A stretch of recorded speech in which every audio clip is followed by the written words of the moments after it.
和牛在日本很出名，但是这种真空低温烤牛肉我还是第一次吃。今天我们就来多吃点肉。这是一家会员制餐厅，每个月的套餐都不一样，也不能点菜，就你进来坐着之后就开始上菜了。一般来说是11道菜，今天的第一道菜是牛尾汤。哇，这种香辣的东西真的很开胃。这里旁边还配了一个小册子，每道菜应该配什么酒都写得清清楚楚。不过我喝不来，那还是算了吧。第二道菜叫爆蛋菲力，这里面搭配的食材就有点多了。加好酱油之后，我们就一口吞吧。这个的口感就很丰富，先是糯口的牛肉，再是芥末和山药的清爽。第3道牛腹肉就很满足了。我觉得和牛还是要吃这种大块的才好吃。老板说这块和牛是通过65度的低温调理过后，配上蛋黄和酱油，最后配上特制的泡菜和牛腿肉搭配而成的。下面这道菜是牛肩肉，是牛身上我最喜欢的一个部位，脂肪比较多，所以口感很醇厚，还可以浇上甜辣酱和柠檬一起吃。感觉和牛还是应该这样吃。不过说回和牛，为什么和牛要用低温调理？我去查了一下，大概就是说和牛的蛋白质在超过62度之后就会开始变硬，低温调理才能保留住和牛最美味的肌酐酸。但是光吃牛肉也吃不饱，还可以再来一碗牛肉拌饭。但是你们知道最夸张的是什么吗？这家店居然可以免费加肉。等一下，我没听错吗？和牛免费加？对不起姐妹们，减肥计划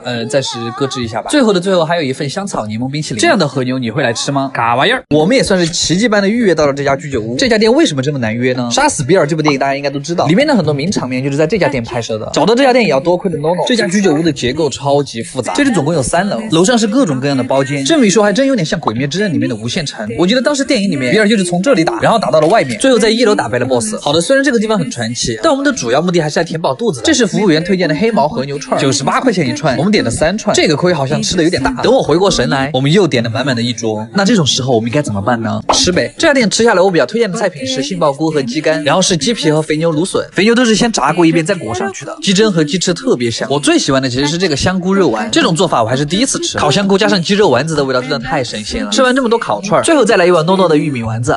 今天我又胖了。阿基推荐指数8分，卡玩意儿。寿司一直是我最喜欢的日料，今天我们摊的这家既不是米其林，也不是什么路边小摊，进店先来一份金枪鱼的脸和头。我第一眼看上去还以为是牛肉，头上的肉脂肪很少，没有一点鱼腥味，脸上的肉就稍稍肥美一点。这个大家可以参考一下我的脸。金枪鱼赤身来了，鱼身的肉是一定要点，鲜甜没有腥味，正好我们的汤也上来了。这是我第一次看到真正用鱼肉做的鱼丸，里面居然加了杏鲍菇和海带的碎末，怪不得口感这么清奇。然后这碗汤用的材料大家可能看得出来，我就不说了啊，只能说味道又鲜又腥。喝完汤再来品品这个白章鱼，我感觉我在嚼一坨胶泥，口感太奇怪了。甜虾也上来了，甜虾的口感就是浓稠鲜香，百吃不厌。喜欢虾的话也可以再来一份红虾，红虾的口感非常 Q 弹，回味无穷。当然怎么可能少得了炙烤鳗鱼，这是他家的顶级特色，厚切鳗鱼寿司。这个我真的太馋了，一整块鳗鱼，一口还是很难吃完的。趁着我们还没有腻，三文鱼安排上。不得不说这家店的寿司肉还是很多的。对了，青花鱼和生姜一起吃真的太美味了。如果吃了这么多都没吃饱，那就点一个烤鱼寿司吧，特别管饱。好啦，你们爱吃什么样的寿司呢？卡玩意儿！今天去的这家是直接把爷给吃笑了。我跟你说，你要是再跟我上前菜，我要生气了哈。你说前菜好吃也不能上这么多吧？这光前菜就吃了我2个小时。Hello， 大家好，我是阿 Z， 今天就突然很想吃那个，又到了吃寿司的日子。这家看网上评分好像还不错。すみません。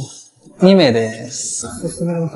这种稍稍高级一点的餐厅一般都是没有图片的，非常傻，但是师傅非常帅，所以我们就点了一个欧玛卡塞的套餐。欧玛卡塞套餐意思就是指你爱上什么上什么吧。不过桌上也有写一些本日的食材推荐。第一个前菜是2颗螺丝，其实这个肉还挺多的，很浓的海盐味。作为小菜的话，味道其实还可以。接下来这个就比较重量级了，生的白子。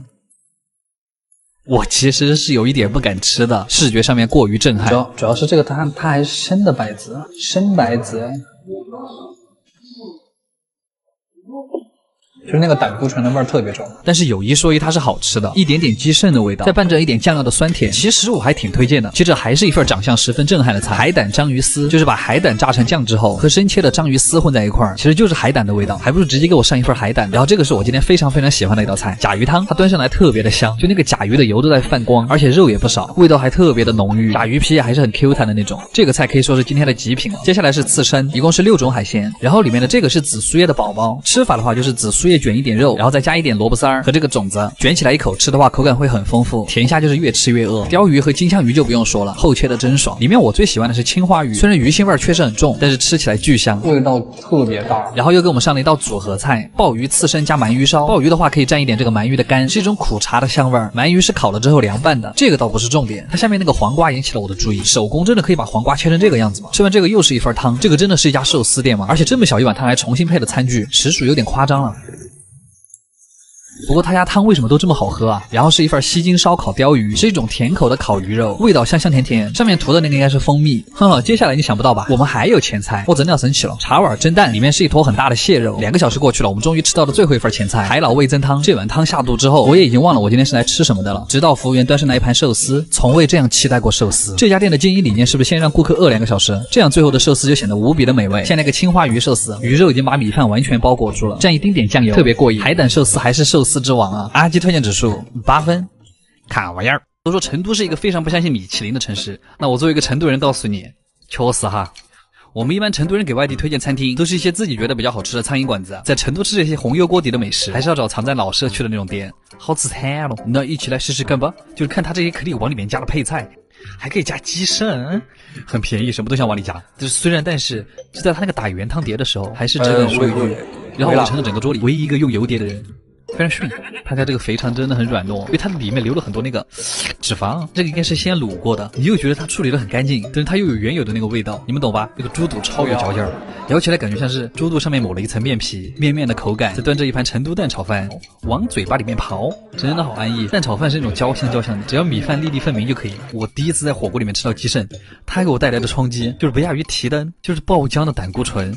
我感觉这个菜只存在于川渝的火锅，但它爆浆的那个感觉真的很上头。他家的鸡肉也是很紧实的那种，主要是入味儿，就是锅底的红油香料能够从肉里面挤出来，虽然有点辣，但它是牛油锅底的醇香。四川的菌干一般会改成花刀，这样煮出来不仅嚼起来很有层次感，而且很入味儿，就是又脆又韧，每个缝隙里都能尝到花椒味。这次是我和朋友久违的一起吃饭，小酌一下真的很快乐。吃这种红油的辣锅就要配冰的梅见，它真的是我和朋友的见面酒，加了冰块后的梅子酒会比纯饮口感更好，因为冰块在融化的过程中会逐渐释放青梅酒的香气。梅见的酒精度只有12，只会让人上头却不会过头，而且还可以加入苏打水、茶和柠檬水，就能喝到不同的口感和风味。好了，还是要再来个菌花，不知道是不是因为它改刀的原因，这个菌花真的是全场最辣。吃了半天，终于吃到了今天的重点，小兔子。兔子真的全身上下的肉都很细嫩，一点柴的部位都没有，而且软嫩的同时又没有失去弹性。然后这个肥肠煮到后面会更好吃，因为牛油已经香到那个肥肠的褶皱里面啊，就是肥肠的油和红油一起慢慢散开的感觉，就要用蛋炒饭来升华它。我感觉比较能吃辣的人根本不用蘸油碟，直接吃锅里捞出来的就已经很香了。你还可以来盘干碟。据说吃碳水的时候，大脑会分泌很多多巴胺。果然碳水是连接大脑的。虽然很久没回家了，但成都的火锅总是带着一种独特的吸引力。除了想念那种麻辣鲜香的味道，其实更想念的是聚会欢乐的氛围。阿基推荐指数8.5分，4个壮汉吃了这么多，还可以。嘎面132年的鳗鱼店有什么好吃的呀？而且曾经日本身份最高的那个男人钦点御赏的鳗鱼饭，这规格好像是跟街边的鳗鱼店不太一样。它在奈良，这儿真的遍地都是小路，它真的很温顺，好可爱呀！又到了吃鳗鱼的日子。我们去了这个鳗鱼店，它很好找，因为这个店外面还有个城墙，这是要干什么？进门就是一种日本贵族宅邸的感觉。脚下这个小石子是防刺客的。他家是创于明治24年，不愧是100年老店。它这个楼的构造之复杂，感觉只有去古都旅游的时候才能看到这种楼。对了，好啦，开始吃饭。一顿完美的鳗鱼饭料理一般都会有非常多的前菜。第一个菜是凉拌鳗鱼就是把烤过的鳗鱼泡在凉水里，然后拌成凉菜，像是兰州牛肉面配的小凉菜，黄瓜会特别的吸水。然后是鳗鱼玉子烧，这个是我最喜欢的鳗鱼做法之一，很像是在吃老式海绵蛋糕的感觉。鳗鱼的味道会进到蛋里面去，就它整个蛋嚼起来都有一种鳗鱼的那个香香的味道。玉子烧的部分就很像女王卷外面那个蛋糕胚，绵绵软软的，很有空气感。鸡蛋那个淡淡的甜味和鳗鱼的腥味融在了一起，真的很开胃。前菜一般还会上一个水煮鳗，